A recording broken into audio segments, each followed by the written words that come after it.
This conference will now be recorded. This is GOS01's 2019 Facility Plan meeting with the State Construction Department, and we'll introduce ourselves first. Amber Leach with Planning. My primary role during this is facility planning preparation, working with the documentation as well as the districts for today's meeting.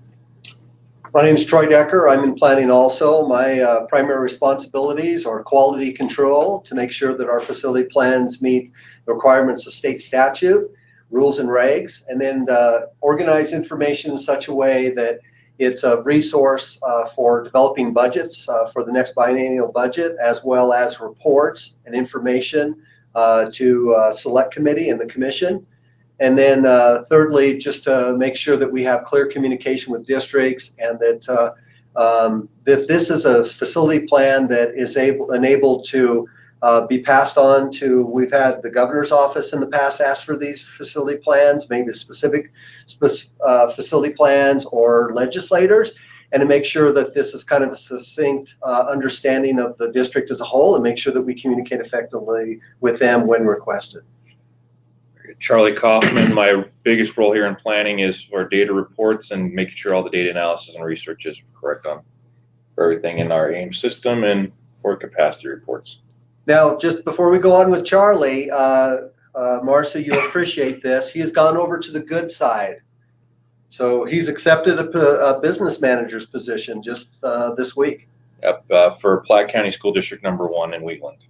Oh, congratulations. Okay, very good. Thank you.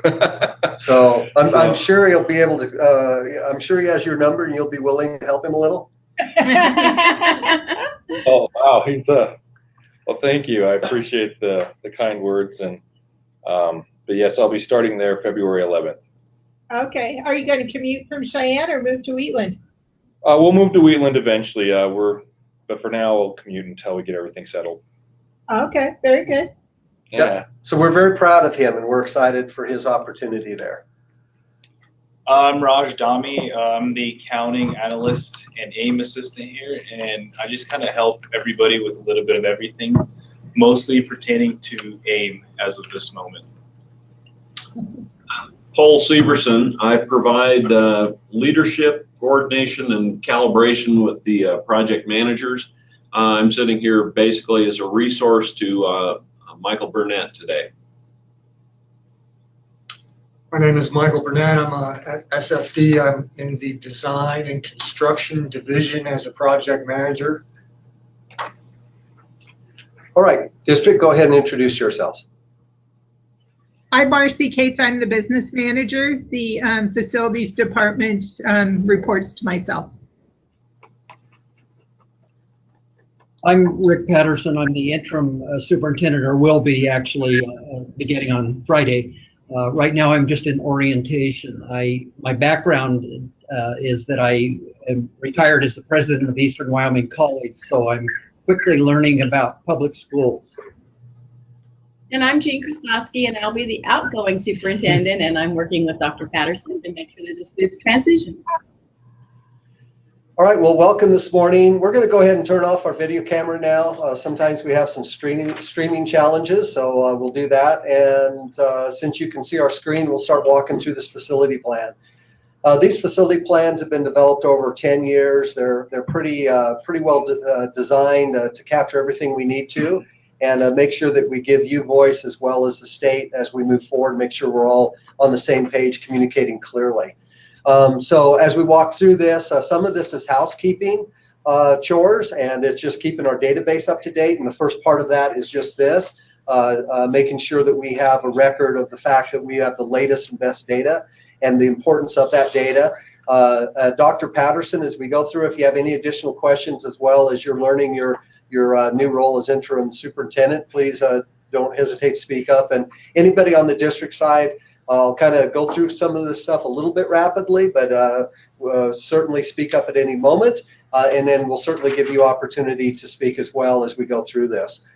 So with that, then, you know that we're mandated by state statute to have long-range comprehensive facility plans in coordination with each district, and that's what this is about. Amber does a great job working with districts and personalizing our services to you And Marcy, I know you've been doing this quite a while, and so this is very familiar.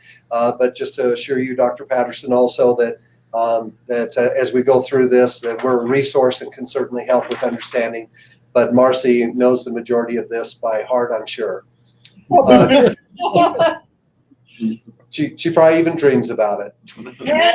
I'm not going to go that far. Okay. Tracks and deeds. So one of the things that Charlie's really done a great job is he's worked with all the GIS websites and all the counties. All we've done, this is just for illustration purpose of your 3 main campuses here and a couple more as well. So we've kind of just got some Google Earth shots of those on the front end of this. But the district has reviewed acreages within our database and verifies their accuracies. This is important because these acreages are reported over to Wyoming Department of Education, and they impact your groundskeeper allowances. So thank you, district, for doing that. We want to make sure that you get the money you deserve. And so I just put here, and I get these right before we have the meetings with you after you've finished them, district, and worked with Amber. So I usually put some preloaded just notes here, and I just said AIM database is up to date with regard to your acreages. Property profiles are buildings within our database, and they're important because they contribute basically the square footages within these attributable to each property actually is considered for major maintenance and the payments that go to major maintenance, but also as we, that's internal for us, as we shift this and send this data over to WDE, it affects your operations and maintenance payments for how you take care of your buildings and those resources. So we always want to work with you districts to make sure those are as accurate as possible as well.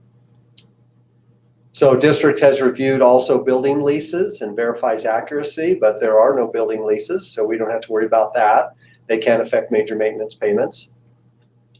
And then enhancements. Enhancements are basically district money since 2002 or so, since the School Facilities Commission was created. Now we're the State Construction Department, School Facilities Division of the State Construction Department, and some of us work for the operations division of the department, and then there's a construction management side that works with state agencies, community colleges, UW. And anyway, the enhancements are basically what the district has done above and beyond the state adequacy standards, and has actually kicked in money above those adequacy standards in order to make improvements, maybe a lot of times, not always, but associated with other capital projects. So this is just in our database. It's a record of those enhancements, and we actually have to report those enhancements to the Select Committee on School Facilities each year. So we've also just acknowledged that all these data points within our AIM database are up to date and as accurate as we can be. District appropriations.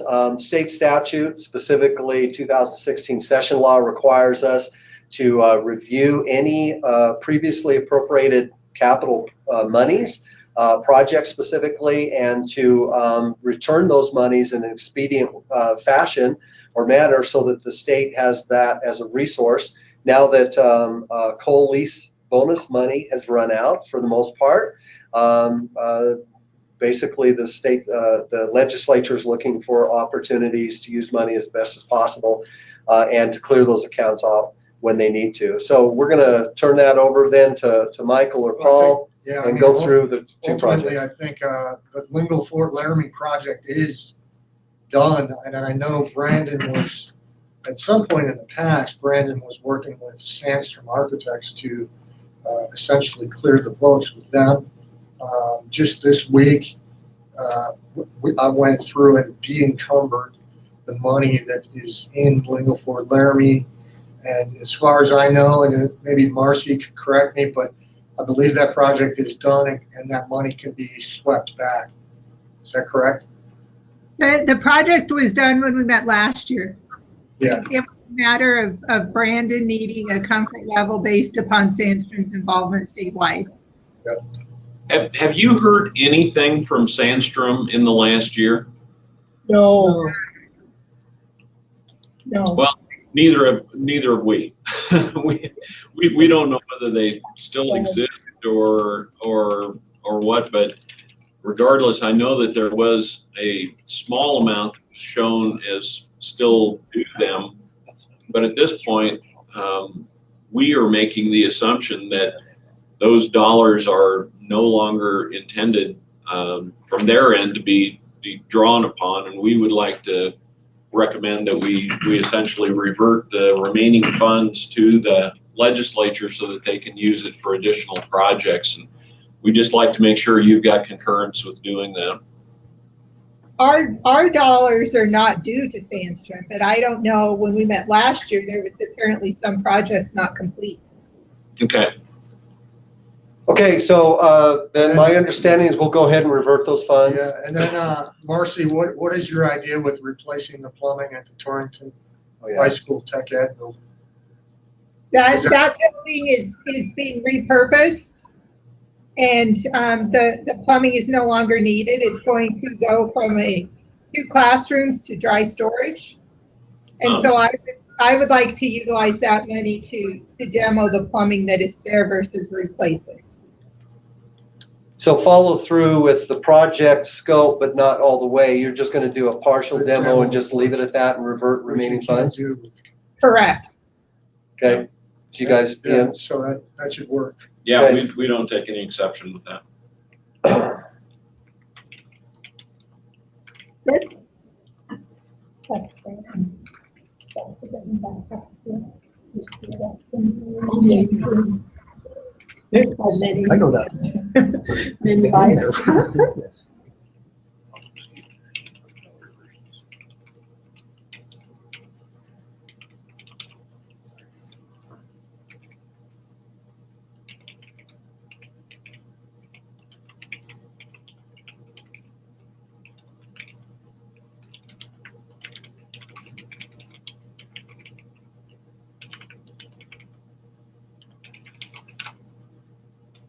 Now, district, as I type, I put this up on the screen so you can see our notes. Your notes are always separate. We like that. We like you to be able to say whatever you need to. We say notes, but if you see me type something, and Amber gets all excited when she catches me in a spelling error.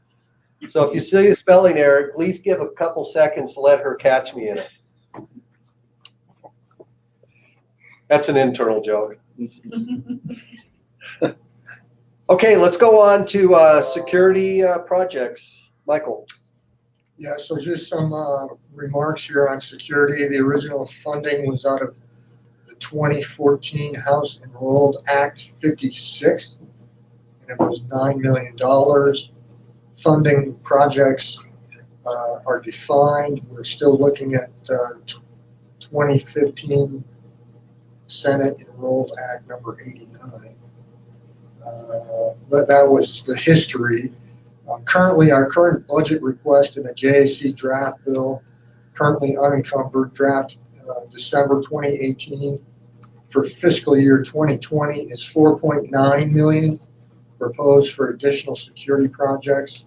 Fiscal year 2021 and 2022, 10% of major maintenance for security has been discussed in the select committee not to be in the fiscal year 21 and 22.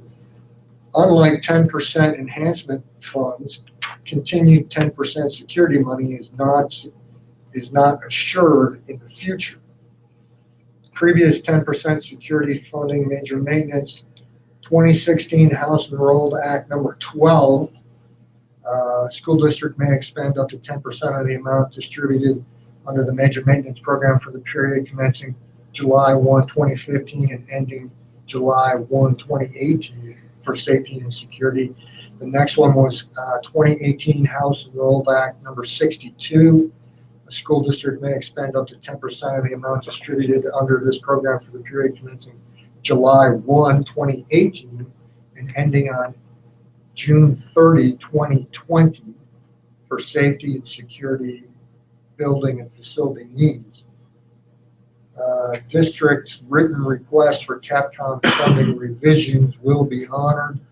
Moving funds between project appropriations must be in writing and acknowledged. There will be no backfilling of projects. SFD will honor change agreements made by SFD that are captured in the written record. The goal of security funding, of course, is intended to give each district an equal opportunity to provide consistent security standards for Wyoming K-12 schools. The School Facilities Commission and Select Committee for School Facilities have continued to identify concern with the slow deployment of funds. Other potential funds available to school district are Homeland Security funding, as well as Department of Interior and private grants. We've had security conferences. We had those in October 2017, March 2018, October 2018, and currently we are looking at organizing some for 2019. Ultimately, the question is there anything else SFD can do to help Goshen County move through any of their security money? Yeah, kind of taking a look at what's up on the screen right now, we basically see that you have about 42,000 that would still be available out of the original 9 million and your allocation of that. Is there anything in particular that's preventing you from moving forward with the final expenditure of the funds, or anything you can kind of give us an update on? I've been in conversation with Michael Burnett the last week, and we're waiting an architectural proposal for design costs, but we're looking at establishing a secured vestibule between the main Lincoln Fort Laramie High School campus and the auto ag, or it's woods and ag building. So that, we're guessing maybe 25,000 for design, and then if the board would then approve the work, we would utilize the remaining money of that 42,000, and then we would dip into that 305. Yeah, so if you scroll up, Troy, they will close and sweep pretty much everything into the secured vestibule project, and that should deplete the security money that they've got. Okay. So do you have any other plans with the 10% security, or are you kind of in waiting to see whether or not additional funds are coming, or what are your plans in regard to the major maintenance security monies? We have a contractor coming on site next week, going to spend 2 days in the district, and they're exploring panic buttons, all sorts of electrical technology security items. Also looking at the ability to close doors electronically, to notify law enforcement, all sorts of different things along those lines. We also are talking in regards to ballistic window tint, and we're reaching out to the fire marshal trying to get an assessment as to whether that should be placed inside the building on interior classroom windows, or if that should be placed on exterior entry doors. But those are very important projects to us. Yeah, and you have what, about $300,000 left of 10% major maintenance security money. 305. Great. Well, what I'm hearing is very encouraging, and it's always helpful for us to hear districts like yourself who are really pursuing this thing, because we get asked regularly by our legislature and by our commission, what are these guys doing? And this is the kind of news I'd love to be able to pass on to them, that you guys are aggressively seeking to utilize what's been made available to you to improve security for your students. So I commend you on that. We would have probably already had the window tint purchased, except myself and a board member listened to, it's actually the school facilities consultant from Chicago. He had differing ideas than what we did, and he's the one that's encouraged us to seek the fire marshal recommendation. Okay. Is that Paul Tim? Yes, yes. Very good. Okay, moving on to capacity now. We've got a breakdown of your school district for capacity per building. So that's nothing super close here. Probably the closest one would probably be your Lincoln Elementary School. That's about 86% full. And then your Lingleforte and Laramie Elementary School at 75. You've got Terrell Elementary School at 81. So still have seats available. So that's good. Enrollment projections. I'll go to the actual spreadsheet. So our enrollment, I kind of make this big enough. Hopefully you guys can see it. I don't want to make it too large. Every year we receive data. This data here we transfer. WDE sends us enrollments K through 12, and then we put them down. This is 99, 2000, so on. And so this is all the data over the last basically 20 years. And those are provided on, they're actually October 1 of each year, they're reported to WDE, or the first school day of each October of each year. And then they scrub through it, and then in December they send that data over to us, and we actually populate these enrollment projections. And so then we transfer from sheet 1 over to 10-year trailing data. And again, Marcy's very familiar with this, but I do want to walk through this and make sure that we explain it well so that you understand it, especially Dr. Patterson as we're moving forward. By the way, we did have another member of our team come in, so now we have you surrounded with 7 of us, and I'll let him introduce himself. Good morning, Brandon Finney. My role with the department is work with the planning and finance team to identify the needs for state construction and present them to different legislative bodies and follow it through the legislative process. Good morning, Brandon. Good morning. Okay, so coming back down here again to enrollment projections, we just do kind of a screenshot, which if you have a magnifying glass, you can read it. And that's why I bring it in here in the actual Excel spreadsheet itself. So we go back 10 years of trailing data. This is October 18 back.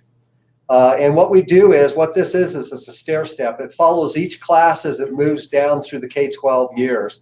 So 2008, kindergarten goes to 2009, first grade, 2010, second, and so on. So you can see, you can follow these classes down through and the numbers.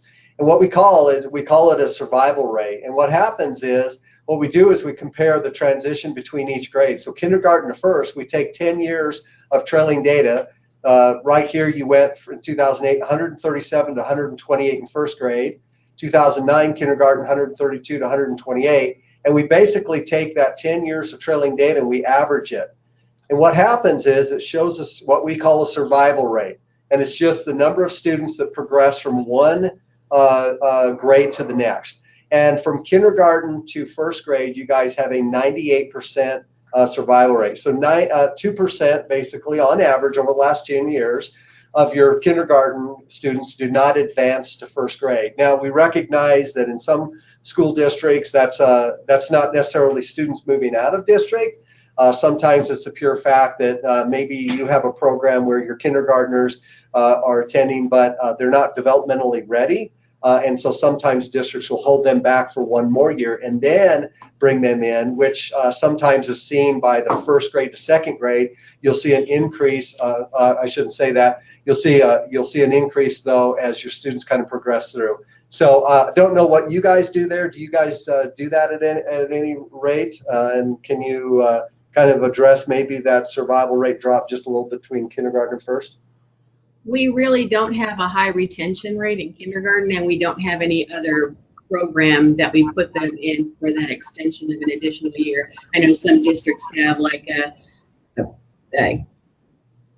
kindergarten 2 or something like that, but we don't.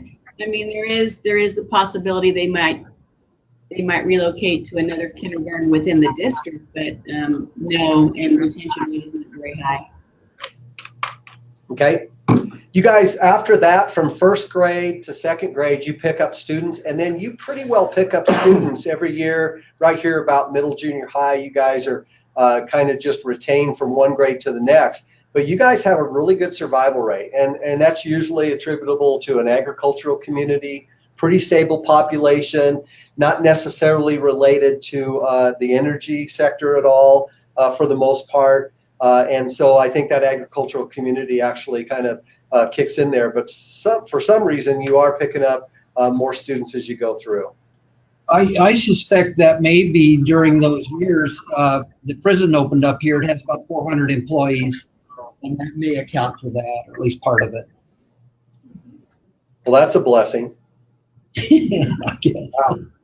And then you see from freshman year to sophomore, this is almost across the state. This is a pretty typical survival rate where you get this drop from freshman to sophomore. Then you pick some more students up, and then sometimes they either lose students or gain students senior year. But a lot of times students are trying to get their actual degree, come back in, and complete that. So this is not a, you guys are probably looking better than the average school district for retention between these years here. And then this is probably a somewhat typical, Fairly typical. Yeah, pattern in the high school. Any other comments on that? No. Okay. Then the only other thing I like to do here, a couple more things. Your average kindergarten enrollment is 128 students.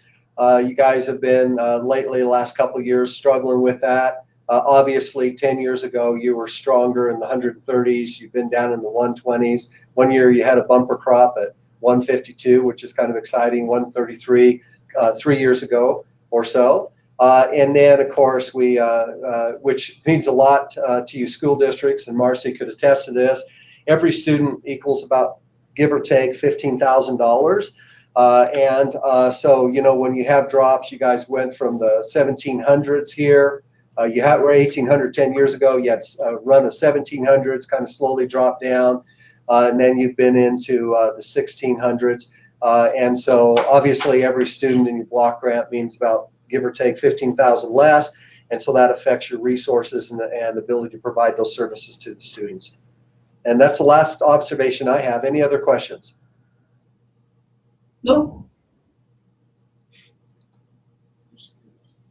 Okay, believe it or not, there are school districts experiencing capacity concerns in the state and kind of pushing the limits. We'll have Charlie lead us in this portion. Sure, absolutely. Every year for SFC rules and regulations, we have to present a prioritized list for capacity for their rules and regulations. High capacity needs being above 100%, medium between 95 and 100%, and low capacity needs between 90 and 95%. Basically, this is the overview for this year. One of the big changes to note was the SFC's decision to go back to a restricted capacity in the kindergarten to third grade levels at 16 students per classroom. And so that's the biggest change there. You'll see that you have a bunch of school districts up there with, again, that elementary configuration, and their needs are more there now due to the change. It was at one time capped at 25 students per room, now back to 16 as it had been about 4 to 5 years ago. So we get, like any, Dr. Patterson, any profession, you have acronyms, and so SFC does stand for School Facilities Commission. Yes. Okay. You know how it is, like any field, you know, you start throwing your acronyms around. Well, yeah, I've been working with construction management, so Wonderful. Okay, so you know about CM and SBC and SCD and, oh my word. somewhat. Actually, it's surprising to me how much this parallels the community college data in the system. So. Oh, wonderful. Good. Oh, I was going to ask you, school district, by the way, and when I'm going to back up for just a second, talk about parallels. I know the community colleges put on some kind of a security conference this last year, is my understanding, and of course we're trying to as state agencies and stuff try to capitalize on opportunities. I know that we're including now all the school districts in that, and we're trying to kind of expand and make what we do holistic in the K-12 area. But I did want to ask the district, were you guys able to, in the past, 2 or 3 security conferences, were you able to attend any of those that we provided? We have had people attend those. We've also had some principals attend some national conferences. So between principals, our tech director, I believe, was at the last school, the state security conference. But yeah, we have taken advantage of them. Wonderful. Well, we'll continue to provide that. Okay, so let's talk about Southeast a second. You guys had listed something specifically, and we do appreciate you doing it. Southeast is in Yoder, and I believe. And Southeast K-12 continues to experience issues with the permanency of 2 modulars. Could the longevity of those modulars be considered? So, first of all, I just kind of took and did a circle around. Am I looking at the 2 modulars that you're talking about? Is that correct? Yes. Okay, so go ahead, school district. Talk about what you mean by that question, and we'll go ahead and try to respond to that. Well, it's the same conversation we have every year, Troy. We have people. Marcy, I have a very short attention span, obviously. We have specialists using non-permanent space in the building, closets, lounges, partitioned areas in larger rooms.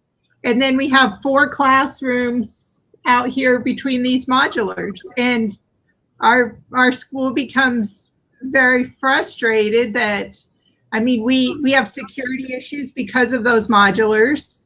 That being kids having to leave the main building to get to the modular. We then take our building. We have to program the building, the doors.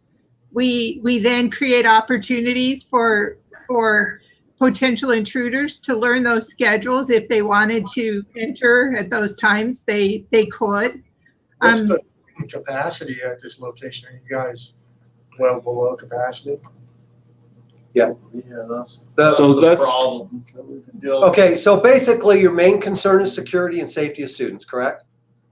That's Well- one of the main. This is Jean. The other thing too is the longevity of those buildings. At some point, they're going to have to be replaced, and Right. you know, who pays for that? I mean, those are dry modulars. So if a student needs a restroom, they have to gain access to the building. That is not always easy. Teacher has to give them a badge. You hope that they make it to the restroom and then come back out to the modular. It's not ideal. No, it isn't, and we would fully agree with the safety of students and your concern there. So there are 3 options here that we're facing, and we can talk about each one. One option is continue to use them as you are. That's pretty simple. Another option is get rid of them and use the existing building, what you have. Another option is to get rid of them and to add to the building. Those are 3 options. So now, when it comes to, and we're not denying or contradicting your concern, because we have the same concerns. Student safety is really very important, as well as staff and things like that, and cost of what you have and what it looks like. And you're in farm country behind the building, but still, what it looks like and the condition of those buildings. So how we work, what basically then is these. When and if your capacity, so there's basically 3 sources of data that we use to help prioritize across the state equitably for all school districts. One is capacity, and we just talked about that, right? Down here, that these are the ones that filter up are the highest capacity in the state, and therefore attributable to those percentages is some ranking, some measure of ranking within a priority list for the legislature to consider on a yearly or biennially basis. So that's one. The other one we're going to be talking about in just a little while is condition of your buildings. And so we have it's called an FCI list, a facility condition index list. It's a measurement of deferred maintenance related to each building. And then that deferred maintenance is calculated with regard to current replacement value and produces a number that kind of also measures the highest need in the state building to the lowest. And then the other one is educational suitability. That's also required in state statute. We do have an FCNI score in our database, and that N stands for it's the condition of the building plus illumination, quality of illumination within a building, technology readiness, and air quality. And so we have those captured. And then we also have, which we'll be talking about in just a minute here, we also have it's dated back to 2010, we have an educational suitability list. And the School Facilities Commission at that time went out and assessed all the buildings that could educationally and looked at how suitable they were for education. That's a dated list, and it's a partial list because since then, things like Lingle Fort Laramie have demolished a building, built a new building. That's not in that assessment, so we need to update that in the future. So those are the three lists that are prioritizing, and then just a minute here we're going to talk about how even that has changed, because in the past we've submitted a capacity list by itself, a condition list by itself, and then if a capital project was approved through the legislature and signed into law by the governor, then those appropriations would go to fix capacity, address capacity or condition, and then along with that, we'd also address educational suitability within that capital project. And so that's the way we've done it in the last several years. That's not the way we're going to do it in the future. So we hear you, we recognize your concern, and it's noted well. And so what we can say here basically is that and I'll type this, and anybody can correct me or whatever, but as Southeast is prioritized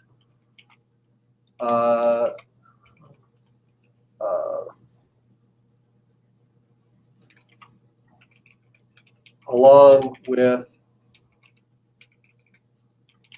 other state, I don't know,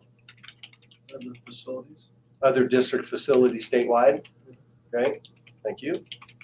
Statewide, the SCD will monitor its position, right? Its position. And apply the rules and regulations applicable.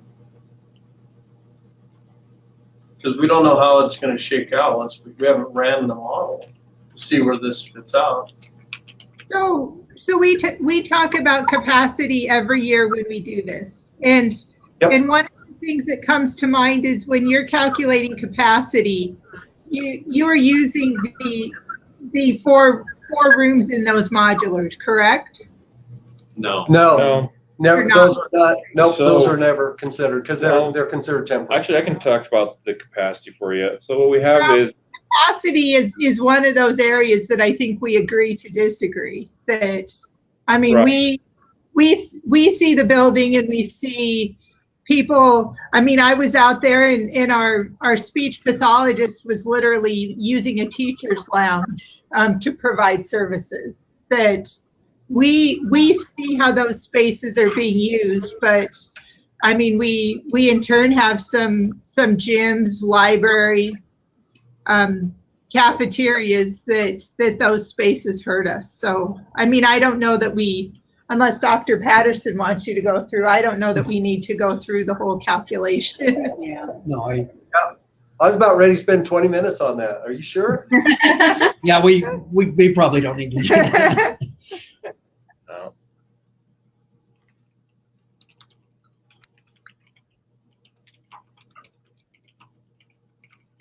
It's very similar to community college. Okay, good discussion. Yeah, and as you well know, we're bound as a state agency to state statute. We're bound to rules and regs that our commission passes, and we try to apply those consistently every year and make them public. The other thing, Marcy, I think you've mentioned and you didn't see, you think I forget, but I don't. You've mentioned the voc ed portion of your campus and how that's driving so much capacity as well. And so Yep. when we went through, this is important. I think it's important. We always encourage districts to participate, to follow our commission's activities. We just updated rules and regs. They went through that. We just recently updated the capacity methodology. And at each of those moments in transition or change or consideration of change, there's always opportunity for school districts to weigh in, give public testimony, complain, beg, whatever you need to do. Those are really important for you guys to participate in. And so some districts are very good at having a facilities representative at each meeting, monitor stuff, track stuff, and they recognize the importance of voice within that process. And so when you tell me that you've said this over and over and over again each year, I get it, and I listen, and I write it down, and we record it. But it also takes you to an opportunity for you as a school district to become more and more of a part of the public comment section and opportunities you have, such as when we were in Cody talking about the capacity methodology and that and rules and regs. That whole thing was on a go-to meeting or a webinar, and districts were able to sit. You were able to sit in your office, monitor it, and then chime in when you need to. So you're going to have to do your part too if you want changes, and we're fully respectful of that. And would welcome you to do so. Well, one other comment that I'd heard that we haven't addressed yet was the idea of condition of those modulars.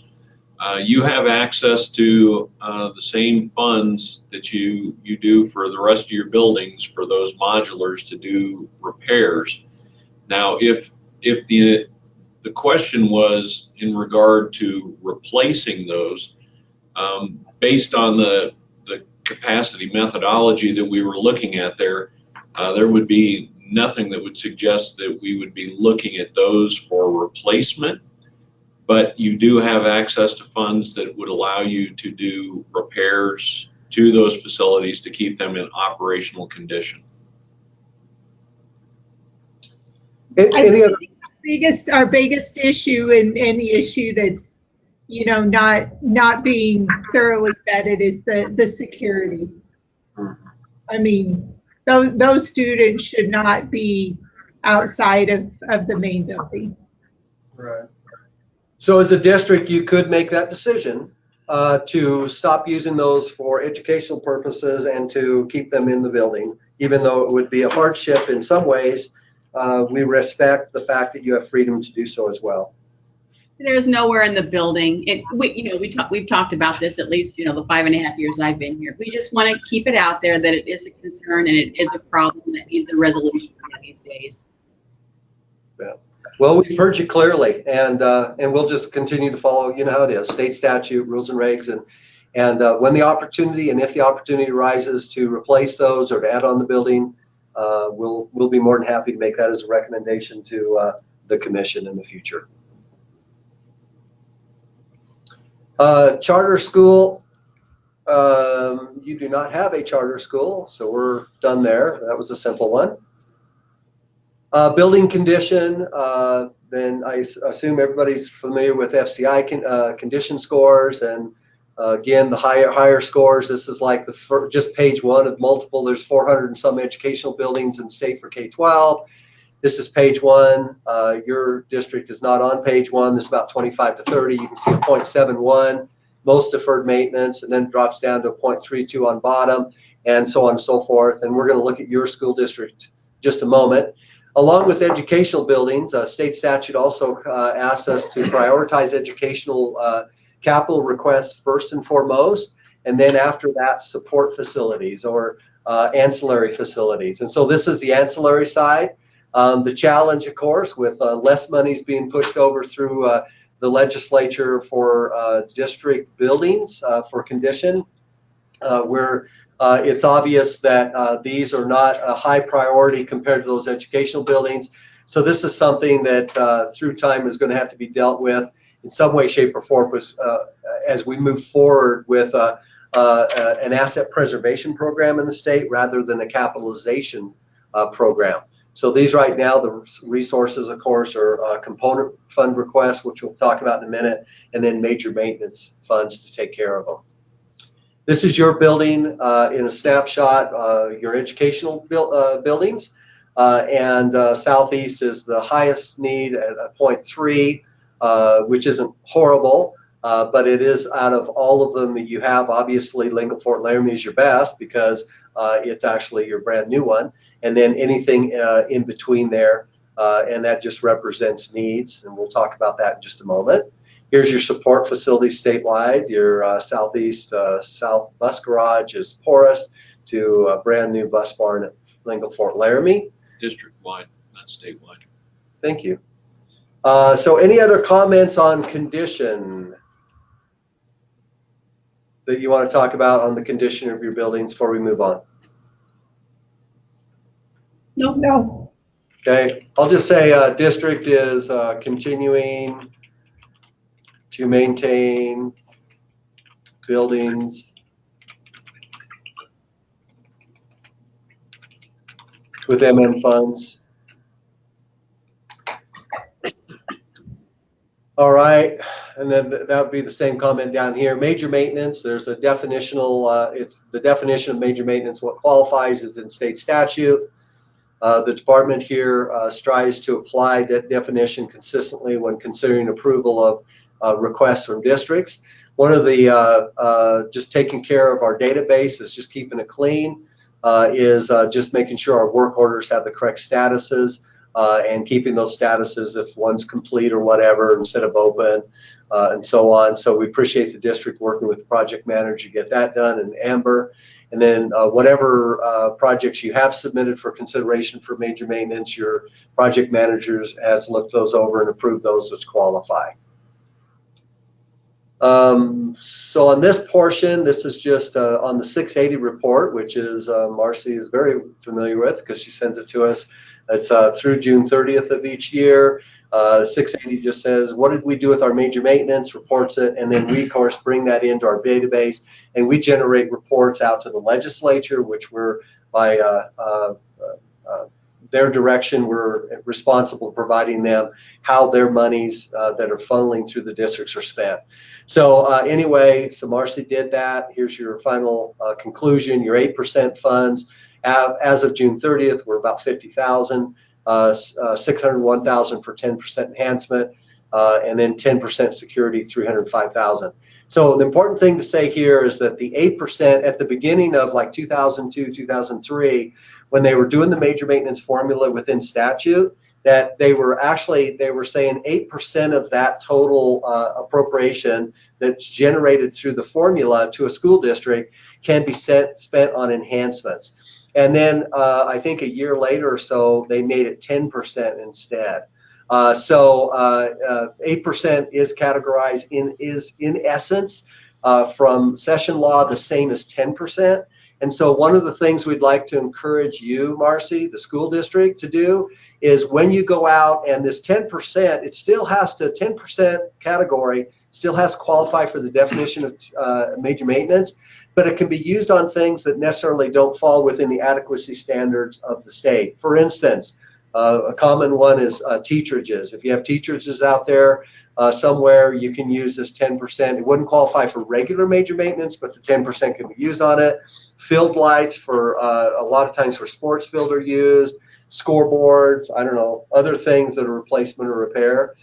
You PMs probably have a lot more experience on what the variety of projects are for that. Yeah, I mean, things that really lay outside that educational basket of goods. A lot of it is athletic. So, okay.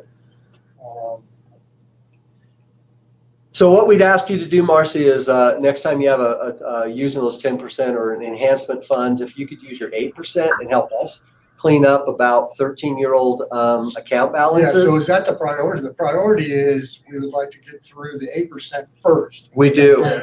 We do. Just clean it up, and then we're in 10%, same definition, if that makes sense, Marcy. Yep. Wonderful. What we try to do, remember, every once in a while legislators and so on ask for these. So we try to we just take last year's, and this is your priorities from last year. And as you reported on the 630 roof coverings, where you're 433,000, and then it kind of goes down from greatest expenditure to least. And this is just illustrative. We don't really have to do any talking about this unless the district wants to. And then building by building, we have basically expenditures from greatest to least and total expenditures per building.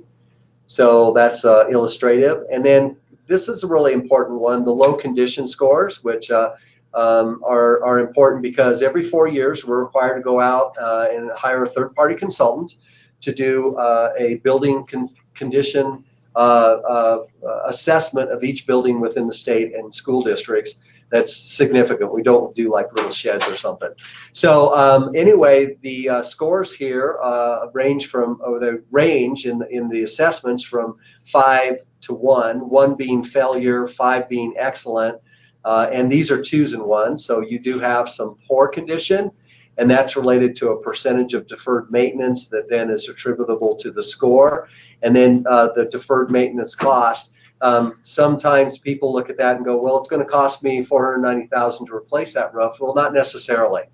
These are generated through a formula. They're using data for construction costs. This doesn't cover soft costs, design, contingency, overhead, all those things that are holistic in a facility or in a remedy. So you oftentimes have to go out and explore with a design professional if it's a more larger project like roofs or something, and get those costs according to what you need to. But anyway, we do have legislators and they're debating it just this week, I'm sure, or last week. They're always talking about, are these school districts spending money where they need to on their highest need, which is their lowest condition score.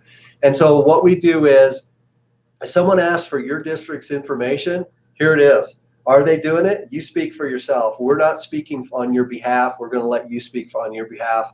And so this is a good opportunity for you to always be professional. And if anybody at the legislative level is saying, we don't want to give more major maintenance, we don't want to increase major maintenance, because we're not so sure school districts are demonstrating real common good fiscal responsibility with regard to their facilities, you're speaking for yourself. We don't have to. Any questions on that? Nope. And then here's that rating score, just percentage of deficiency. The next assessment is coming around. Last time we did it was in 2016. And so this is the schedule for the next assessment. So we're going to start developing the scope this September, or have it out ready for September. And then we're going to go ahead and go through a procurement process, get a third-party consultant. They go out and visit every single school district, every single building in person. They collect data on the front end. The important part I want to point out here that we provide for is the district's participation is so important in this process. Because what we do is we obviously, if you give the keys to an assessor and say, have fun, go wander through the building, do your thing, it's so much better if someone, the person who knows that building the best, which is usually in facilities, can walk next to that person on each of these buildings, and as they assess that building, to give them information that is accurate as possible. What we're seeking is the most accurate assessments possible to represent the condition of your buildings, so that you guys can be empowered, we can be empowered, the legislature can be empowered with information that enables adequate funding to take care of those buildings and to justify those requests and actually get those requests approved through a governor eventually. So the training part of this is going to be April of next year. Right? Yep, April of next year, and we train districts. We offer usually 4 hours in Casper, kind of centralized, where someone from the school district who's best familiar with the facilities can go be trained with they can know the tool, understand the process, and the importance of accompanying those assessors. And then fall next year in the fall, we'll be able to then upload all the information and update all the facility information per building statewide. Any questions on that? Nope. Okay. One other thing about that's really important, because we get complaints. People say, well, why can't you do that only in the 2.5 months of summer? Well, when you're talking 500 plus buildings across the state for educational buildings, there's no way we can do that in an economic way. We can't have 20 teams out there in a compressed schedule. So we're going to dip into the spring before school gets out. We're going to dip into the fall when school begins. It's just a matter of practicality and doing the most cost-effective and thorough way we can. The unfortunate thing is when we do go to buildings, a lot of times facilities managers are usually, that's their busiest time of year in the summer. So in one way, maybe getting on before summer or after summer can be a blessing. But there's going to be some minimal educational interference, but they try to do their best not to. Component projects, major maintenance is recognized. There has been a statutory change in major maintenance with regard to the 7-year phase-in. And that was taken out of, if you got, it was assumed in the past that if you got a brand new building, you didn't need major maintenance for 7 years. And so it kind of phased in from 0% up to 100% over that 7-year period. And districts weren't generating that major maintenance from day one the doors opened. Well, what we found through a consultant and through a lot of research and analysis is that that's not true. Buildings need major maintenance on day one, and school districts need the ability to save that major maintenance for larger projects down the road that require major maintenance. If not, then you have to be dependent upon capital funds unnecessarily at times. So component prioritization or component project requests, and Marcy, you've done this, so you know, component projects are a way to supplement major maintenance until we can get the major maintenance funding up to where it can sustain buildings in an asset preservation mode. This is just a kind of capital funds that supplement insufficient major maintenance. So on these numbers up here, if you've got numbers in like 900,000, Torrington High School, electrical service and distribution, a 1, okay, no problems, okay, but you guys are saying, hey, it might be old, but it's still functional, that's fine.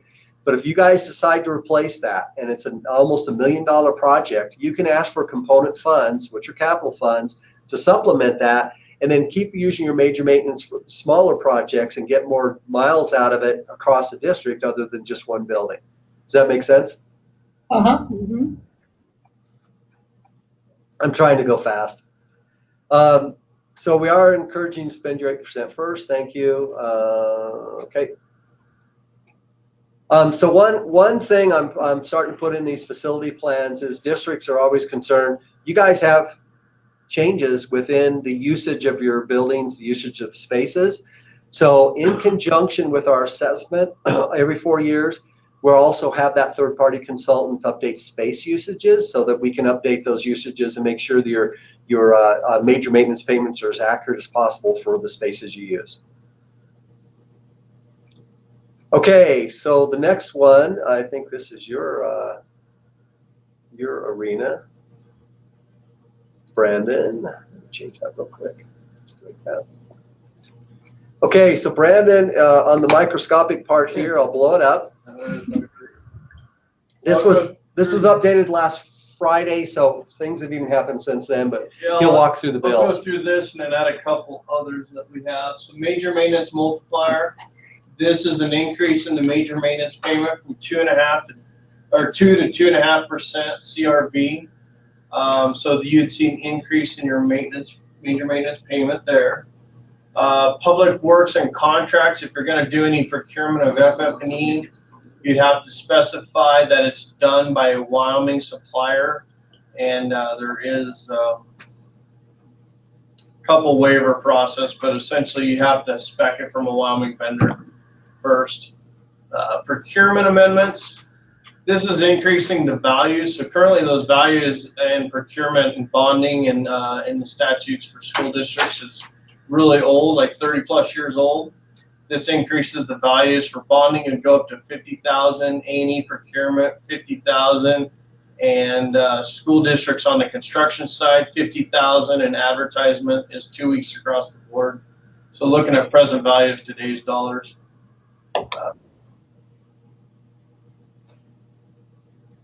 The education major maintenance funding is House Bill 78. That's quarterly payments of your major maintenance Major maintenance payments, so you wouldn't kick in this coming year, so you'd want to be conservative and look at the cash flow projections if this bill passes, because the next year you'd start it would be implemented and you'd start getting your payments in quarterly increments. School finance interfund loans, that's internal, it's how they're borrowing money from coffee cans. House Bill 80 is state construction supplemental budget.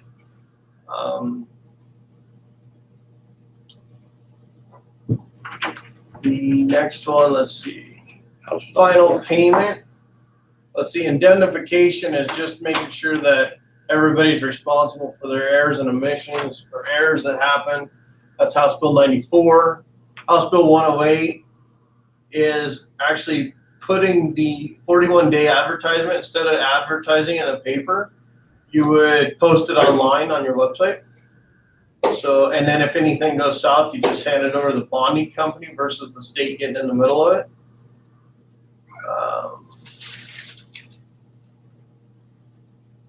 House Bill 152, that's underground utilities. It wouldn't really apply unless you're going to do some civil work. Senate File 49 is private schools. They're trying to get where the local authorities having jurisdictions are doing a lot of governing what private schools do, and they want to be treated like the state facilities. Senate File 53 is labor contracts and how those work. Senate File 57 is public records. So I think it's been amended and you have 30 days to get a response back on a public records request.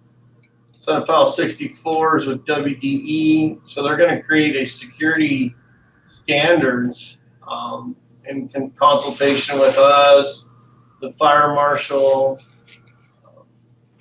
that school districts would then have to have in each of their districts as well to comply with.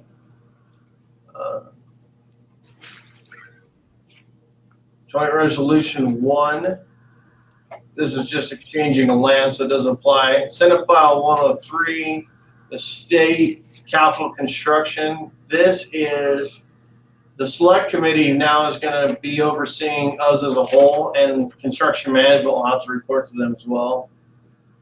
Senate File 105 is in procurement of architects, making it transparent of who's getting what contracts. Senate Joint Resolution 7 is amending the Constitution so school districts have to bond and pay for it. The state wouldn't pay for any of that. I don't know if that'll apply or not. It was introduced last year. Is there any more on that list? Yeah, that's it. Okay, so the budget bills are in two different areas. You have Senate File 130, State Funded Capital Construction Bill 2, and Senate File 162 is State Funded Capital Construction Bill 1. And then this morning, House Bill 1 also has the school stuff in it as well. So I don't know what the avenue is there, but they've got it in multiple places. I'm going to go through House Bill 1 and this at the same time. So all of these that you see, Satellite High School is in there. John C. Schiffer is shared in two. That project's in the bill.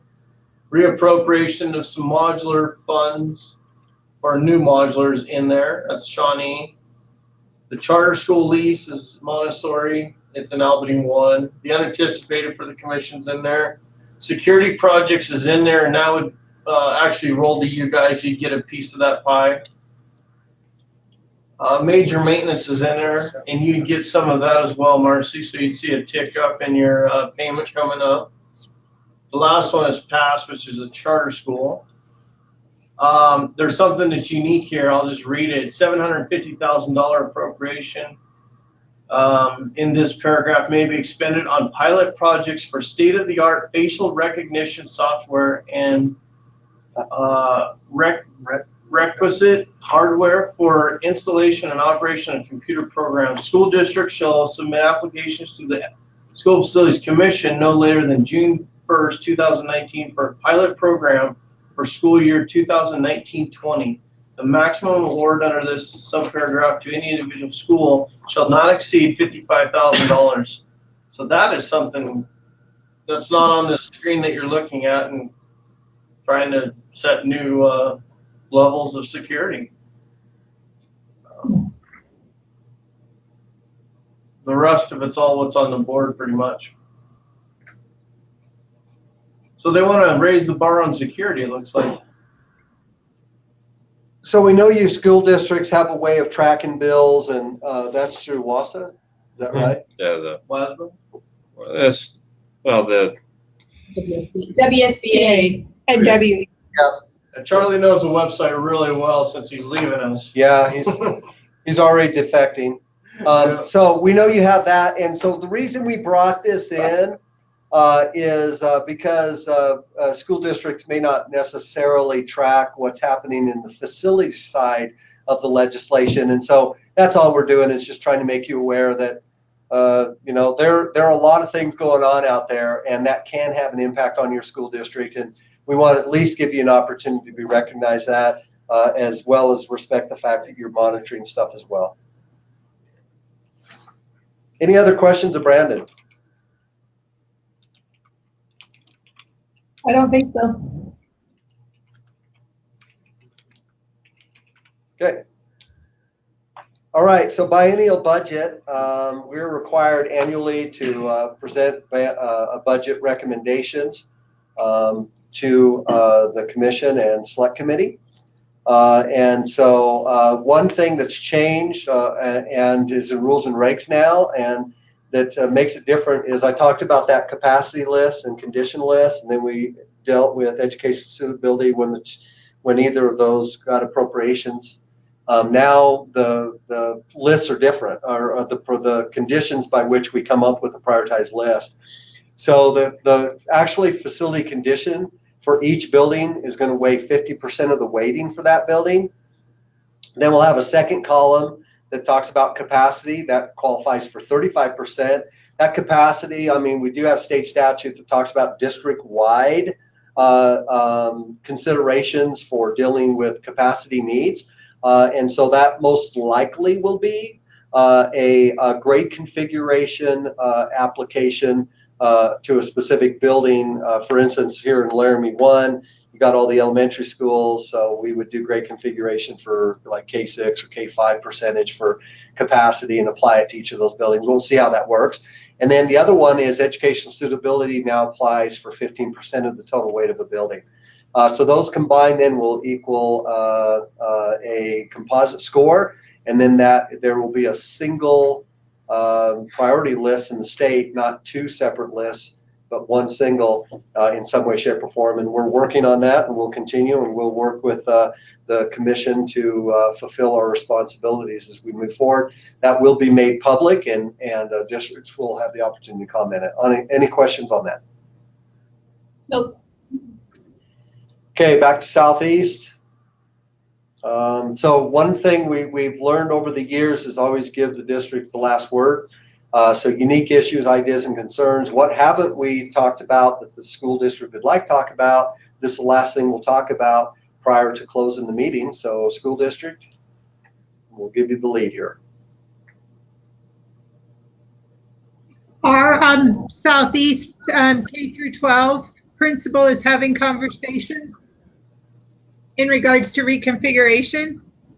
We anticipate at our February school board meeting that the application be decisioned by them, and then from there go to both WDE and the SFD. The request more than likely will be to reconfigure the elementary and make it a K through 5, and then have a middle school 6 through 8 as opposed to 5. That's how they have it. Yeah, I know that there's a portion of responsibility for co-located facilities, and in the past, I know that changes have been requested.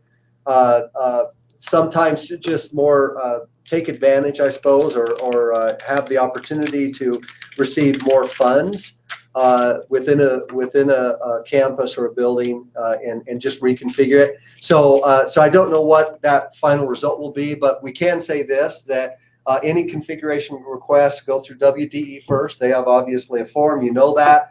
And then after WDE's consideration, they will forward that to us. Correct. And that we have an independent yes or no through our director.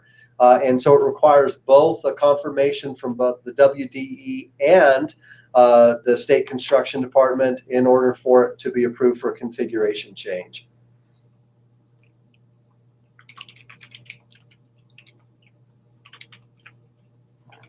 Do you know what the time frame for that decisioning is? Do you know how fast that happens?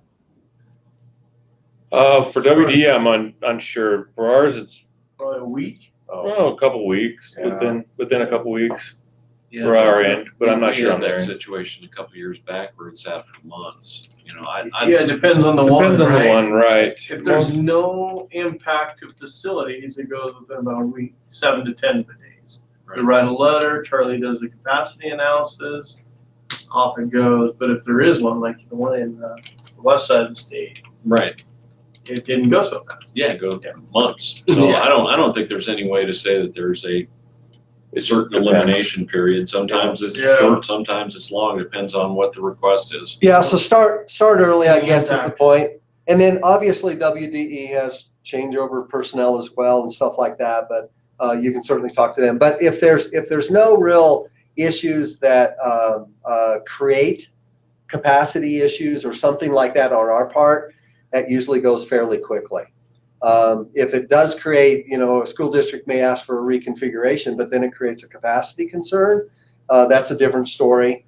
Because state statute requires us to look at all non-construction alternatives before ever asking or creating a situation that would then increase the need for capital funding down the road unnecessarily. Well, you're looking at capacity K through 12, aren't you? We are. So that's a moot point. It is, but I just thought I'd say it. Okay. So the district will send the request to WDE first, and then WDE will forward the request.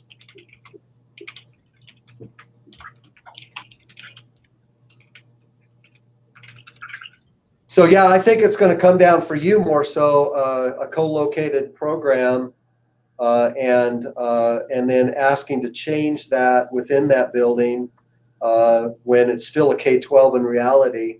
And just breaking that down. So I think the primary step really for you is WDE, and then for us we just look at capacity and go from there. That's right. Okay. Any other questions or concerns or thoughts before we close the meeting, district? No. Staff, any other comments? Thank you for your guys' help in working on this. Okay, with that then, I think we'll go ahead and close down. Gene, we wish you the best. Thank you for working with us over the last several years. And Dr. Patterson, we wish you the best as well. And again, if you have any needs, Marcy is extremely knowledgeable, but we're certainly available and we'd like to meet you in person in the future here. But were you at the last commission meeting that was in Torrington, Dr. Patterson? No, I was not. Okay. Well, that was a great opportunity, and I know everybody. I wasn't available to go there, unfortunately, but it sounded like it was a very good meeting there, and we appreciate the district hosting us, and we look forward to working with you in the future. So with that, I'm going to go ahead and stop the recording and wish you a great day, and hope to see you soon. Okay, Thank thank you. you. See ya. So